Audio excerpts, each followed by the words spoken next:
WNST, Towson, Baltimore, and Baltimore Positive. I am back on the beat.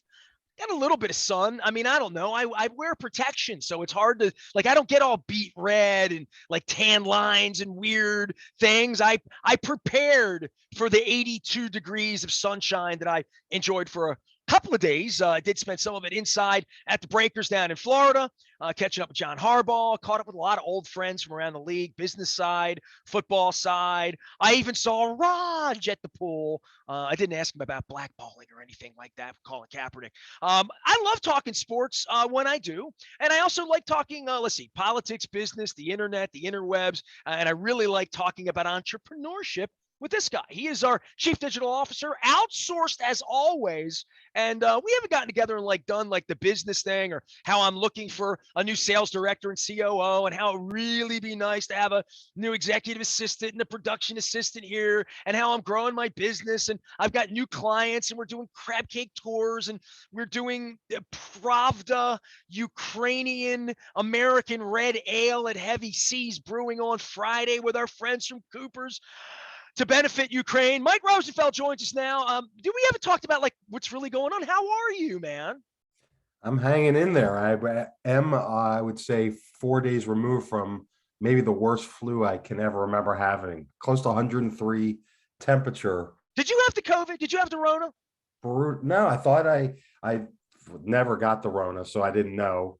I did get tested, and while I was being tested, they're like, "Why don't we see if it's also the flu?" And it happened to be the flu. And I'm telling you, man, a whole week. I missed a whole week of work. It was that bad. But I hear it's So are going you around. living life normally, like the 7 days before that with no mask? Because I was in airports with masks, dude. I was in Florida.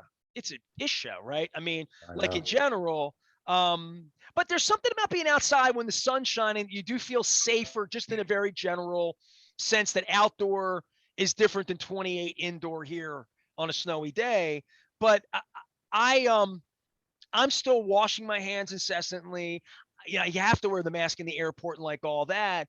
But I have been a lot more normal the last month. And if I catch something, as my mom would say, I guess it's my own fault to some degree. To some degree, I feel like if I shook a few hands, as an example, at the owners' meeting, a few, not a lot, but I shook a few. Right. Well, since you ask, I must admit my guard was probably a bit down. Okay. So fair enough. It was my birthday weekend, not this weekend, but the weekend before. Were you kissing people, hugging people, doing stupid stuff? No, I know it was worse than that. My older son flew in to surprise me from Chicago. He went to Michigan, and of course, he wanted to see Michigan play in the tournament. So we went to Max's in Fells, but we had our own little area. Well, my dude Ron Furman and his family appreciate that you went there. Yes. They're veterans of the Maryland Crab Cake Tour. Yeah, so we had a nice little spot with our own TV. And don't you get confused by the beer there? It's just too, no offense, Ron, it's too much. You know what I mean? I don't know where to begin. I mean, my son handled that, and he got a very nice Ukrainian beer because we were feeling it. I'm feeling it. I'm taking the Crab Cake Tour this week to do a Ukraine benefit. Do you know about this? I heard you just mention it in our introduction, but yeah. So you had sounds to me like you're thirsty. If I, you know what, I'm hopeful by this weekend. I definitely a little energy loss, but by this weekend I should be ready to go again. But look, I'm guessing you're right. I probably took my guard down, and I've been so on top of things. Probably I have some immune issues because I haven't had anything for 2 years.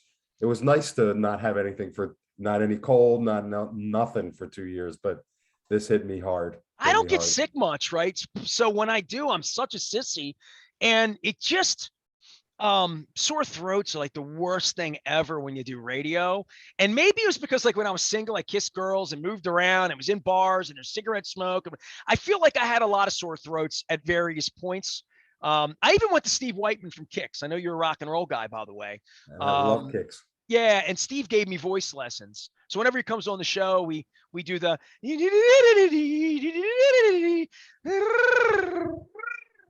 taught me how to do all these things.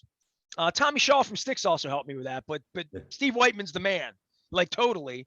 I took voice lessons with him so to not tax my voice and not hurt, like it hurt, like polypy kind of hurting, right? So sore throats are the worst. I haven't had one in a long time. I haven't had like green stuff and the hack in a long time. And the mask thing over the last 2 years, not touching and fist bumping instead of handshaking and sort of only hugging people that you're either really wildly attracted to or like Mike Tomlin. You know what I mean? These are the only people I hug, Right. I'm grabbing my head and saying, have we become those guys who are talking about our ailments and illnesses? Oh my goodness. But no, well, you could talk about the Browns. There's an ailment and illness there, You could talk about the league and the owners. But what do you want to know? I was at the owners meetings for 3 days. What would you like to know about the league at this point? Gambling, bad. What would you like to know? Bad. well, I am intrigued by Steve Bisciotti's statement about Deshaun Watson's contract and how the Browns, in my opinion, screw things up. I mean, they can't get out of their own way, and how he is the one quarterback who got such a large contract that's fully guaranteed, and our owner not being shy to say, I mean, he didn't say it in these words, but kind of like, well, why him? I mean, if anyone's going to get a contract like that, why would it be him? And of course, that affects the Ravens with their discussions, or hopefully one day discussions with Lamar. Well, they had this outlier contract. Like, remember the pitcher Matt Young a million years ago got like all this stuff, like these outlier contracts. You don't mind when Tom Brady gets it or Mahomes gets it, or even Aaron Rodgers, despite him being batshit, getting Right. it. And I sat there and watched Matt LaFleur have to, do his song and dance at the NFC coaches thing on Tuesday. There is a point in all of this where they have so much money. It's very clear how much money they have and how much more money they're going to have, right? Through all of this. So I don't ever mind when a player gets his or whatever, but there is a part of this where there's a system involved here that they broke their system. Yeah. And along the lines of all of this, of breaking systems, this is probably in the end. Come on, dude. That kid's not leading the Cleveland Browns to the Super Bowl. I'll give me a bet on that. Take me down to the casino. Get your kid involved. Loves gambling. Give me odds on right now. What would I have to bet to? I will bet against Deshaun Watson winning a Super Bowl for the Cleveland Browns. Right. I will bet against that until the moment I see that happen. So they can give him all the money they want. This thing following him around, the fact that they gave him the money and hired him shows how dysfunctional the rest of it's going to be. It's a prelude to us looking back 5 years from now and saying, that kid collected all that money and won 7 games this year and 10 games that year and got injured that year, and they stink. And Right. that's who they are. That's going to be his legacy. And I think Steve, as a guy who studied this for 20 years professionally, looks at this and says, my God, I mean, who's making these decisions around? This is dumb for all of us. Well, exactly. I mean, look, we remember when Joe Flacco bet on himself, won the Super Bowl, became for an instant the highest paid quarterback in the league.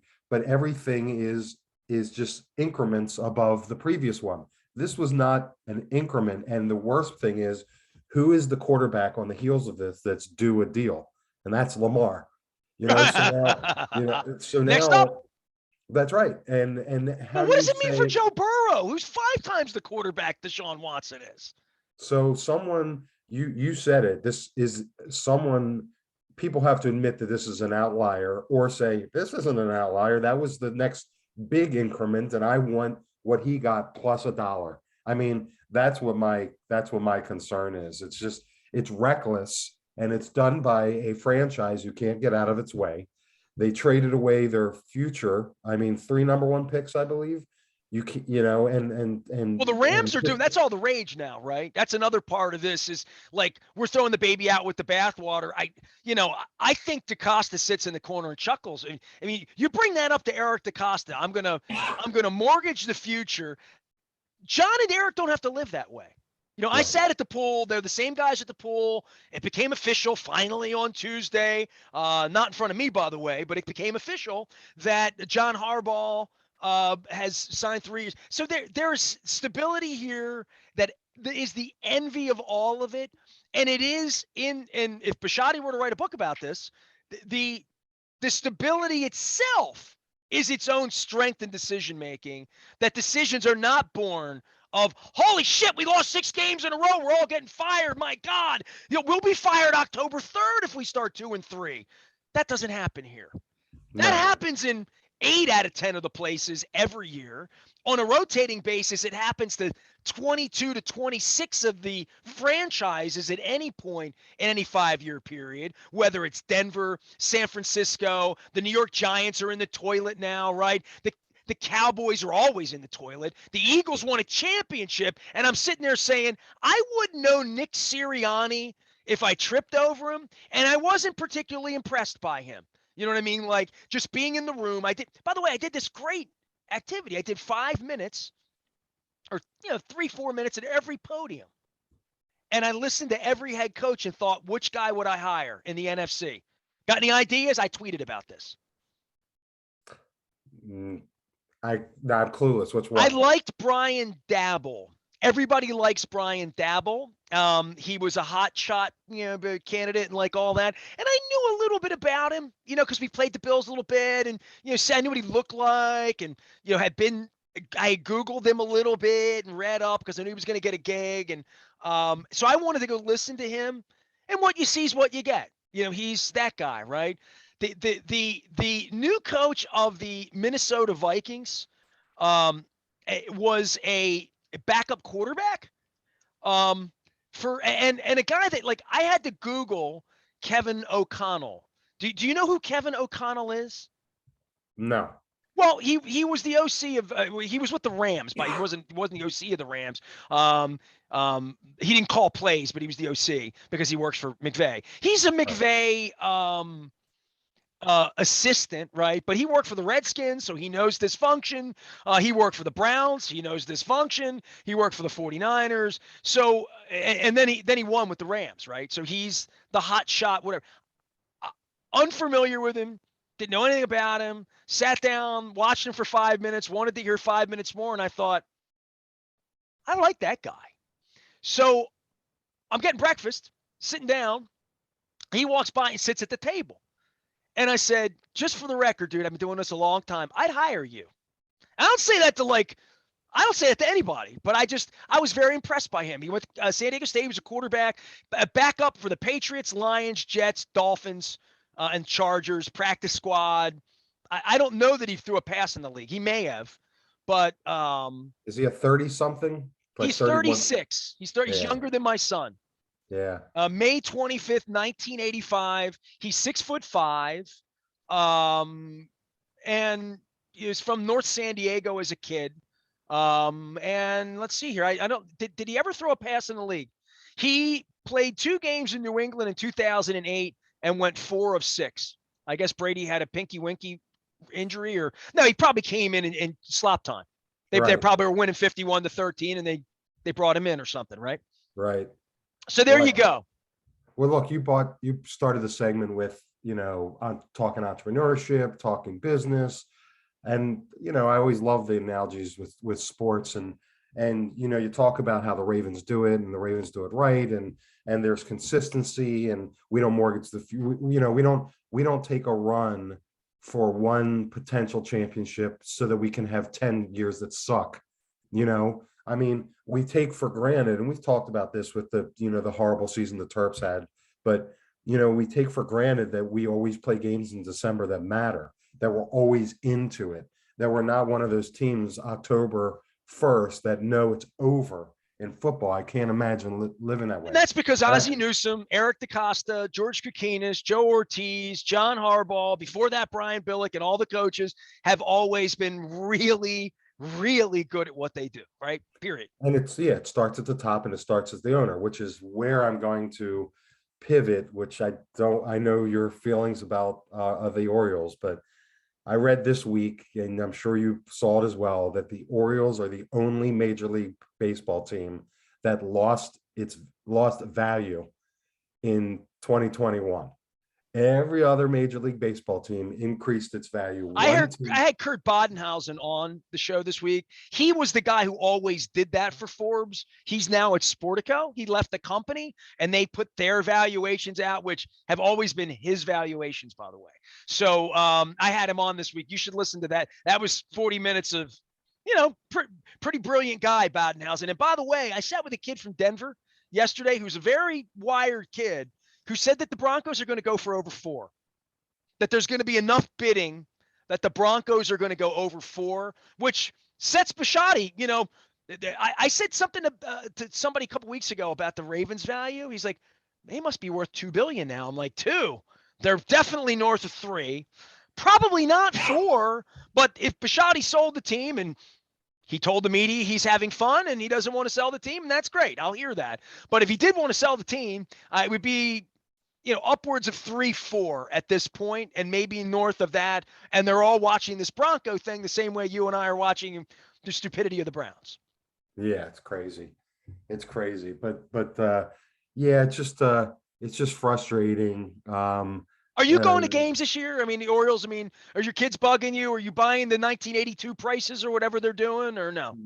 I will not do that, just because I like to wait until it's at least kind of warm there. Look, I want them so bad to be competitive. I'm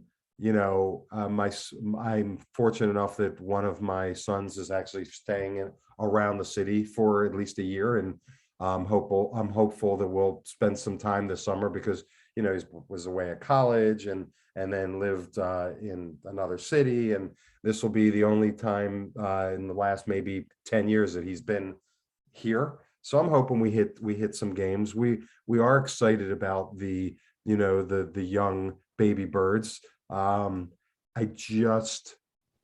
just want to see some leadership, some business leadership, a plan. I just want to. Well, you're not going to see that from TJ Brightman. You're just not. So,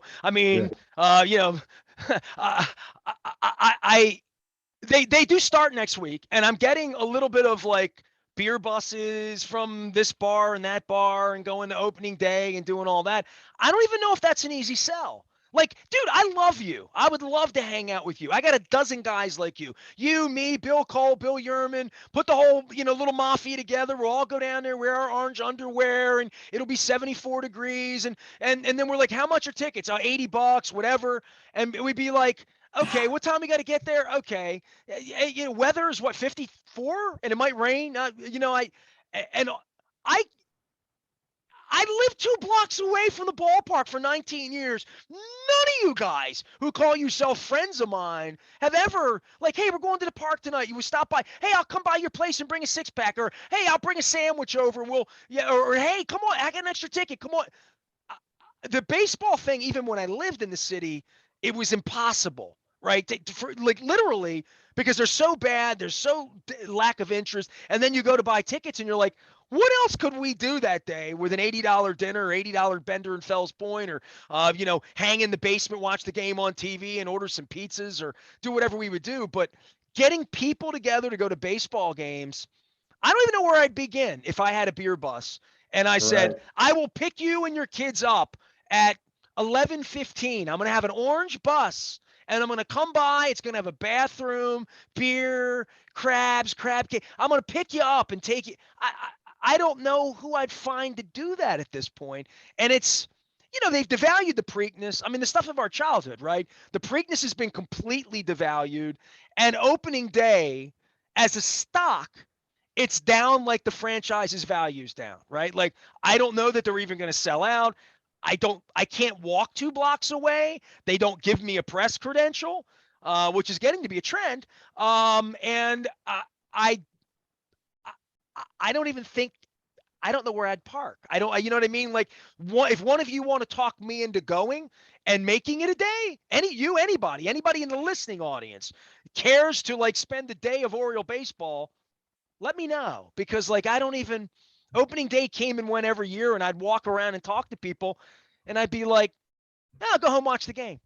Which is so maybe we'll go to Pickles and watch the game, you and me or something. I don't know, right? Well, you're describing an experience of a fan as I said in football, come May knows it's over, and there's nothing to play for. But I do hold on to the we won't stop era where both of I had one kid in Chicago, and the other one was in college, and I flew them both back for one of those playoff series games just so they could get the vibe of what it could be like, and that was all. Do they like baseball? Do they watch? Do they go to a Cubs game every year or White Sox? They see the Orioles when they come through. Is it part of their life in any way? I don't mean watching it every night playing rotisserie. No, well, my younger son will tune in every night and flip around. No, I think the days of tuning in for 9 innings and bottom and top and bottom and top, with all the things you can scroll past, but you and I talked about cord cutting. I don't have cable TV right now. Yeah. I haven't figured it out yet. Literally. Yeah. So yeah, my younger son definitely will watch or tune into every game that's on.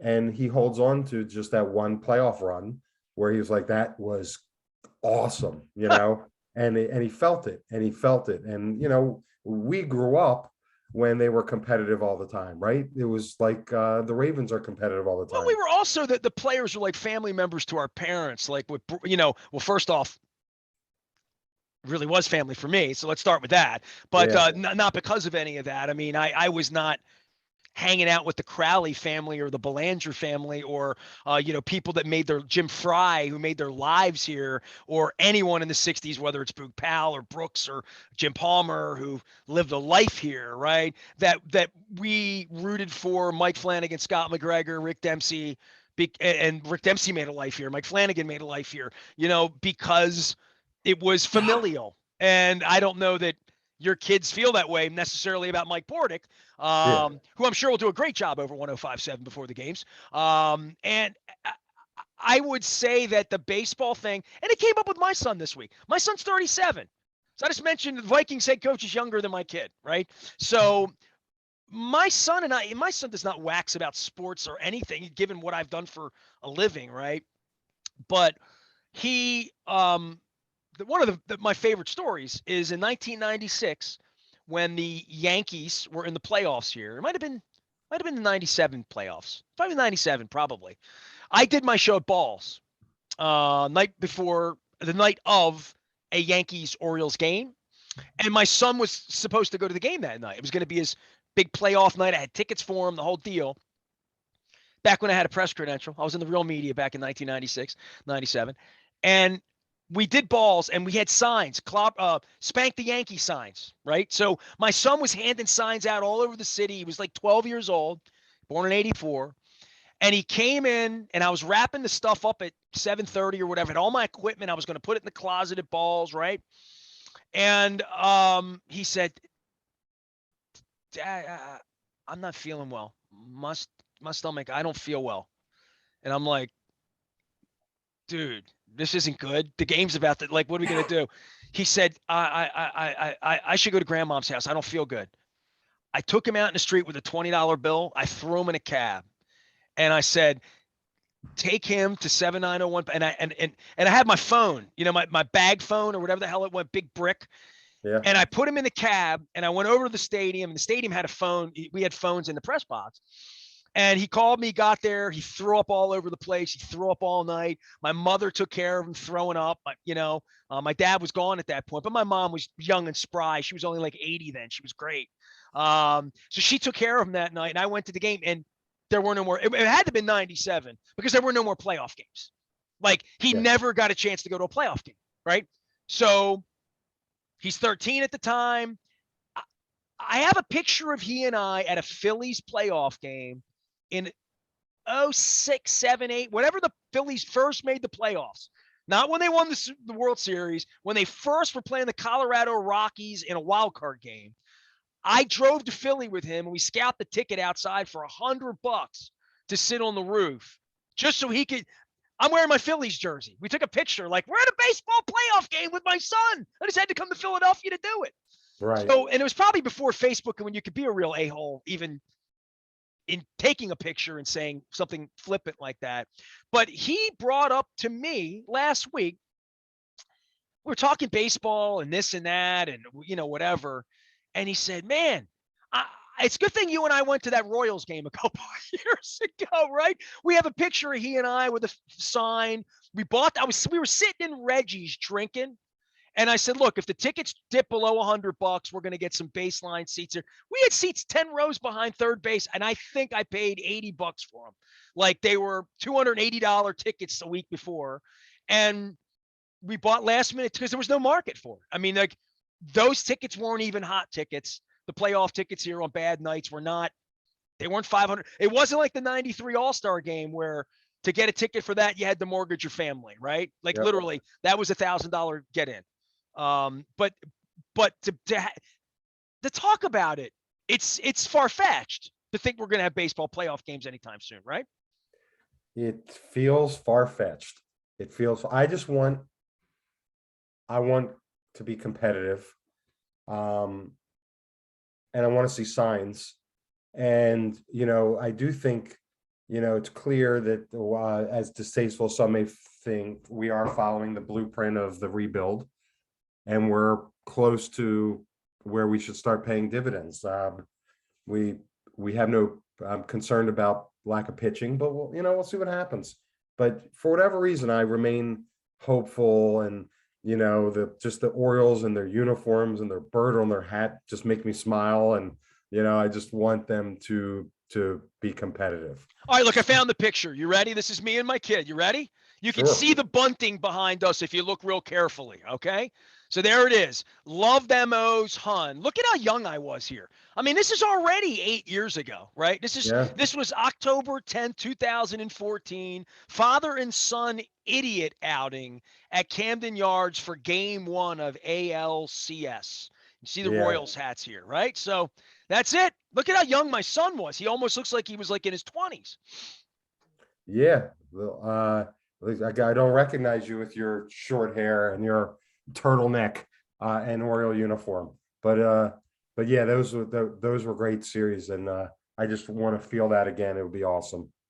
All right. Mike Rosenfeld is here. He is our chief digital officer, and he is our COO, chief Orioles officer, our CRO, our chief Ravens officer here. Tell me what you do, because you help me immensely in spirit and on the Maryland Crab Cake Tour from time to time as well.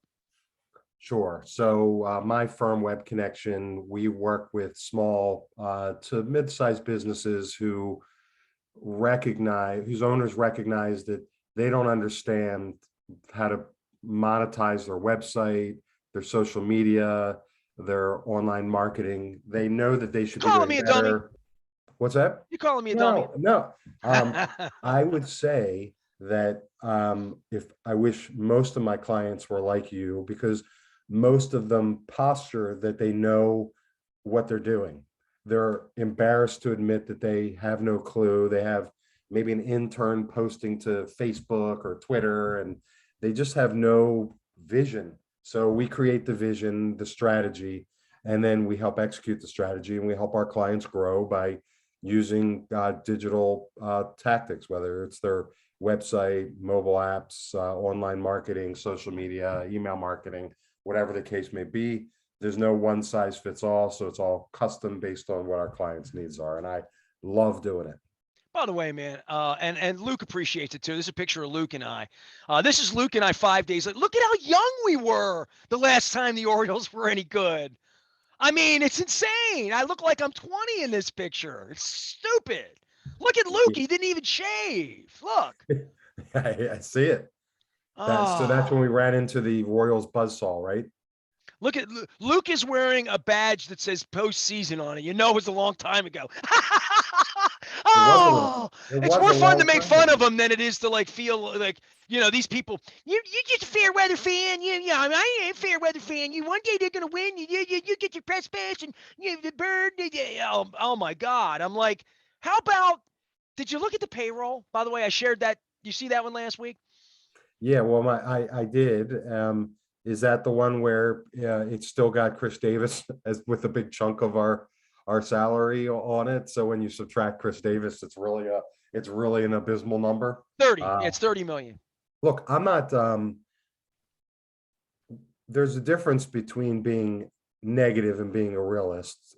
If you keep your eyes open and you're you're educated, you know what's going on. You know there's a process.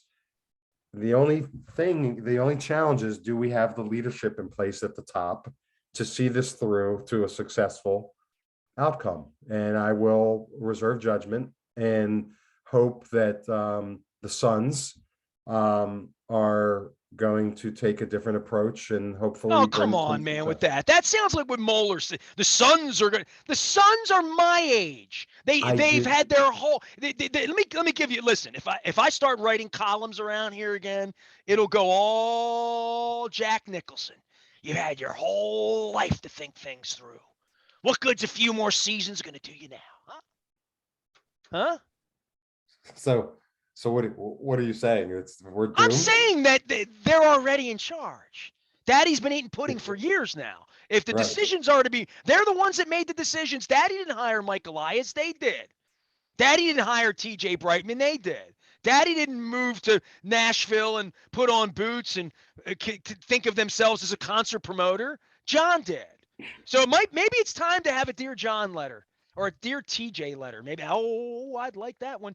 He is Mike Rosenfeld. He is our chief digital officer. He runs a thing called Web Connection. If you see him out on the web, by the way, I did a networking event last week, a real one. How'd with that real feel? People. Yeah. How'd that feel? Well, it felt like I might get the flu a week later, to be honest with you. So, like, that would be my point. I'm living a little bit more normally, but I am very elbow centric at events like that. I mean, I just came back from a pool party where people flew in from 32 cities all over the country and sports writers and like all of that, right? So I just be safe. Just be safe. That's all I'm saying. All right. Look, you did it and you came out unscathed.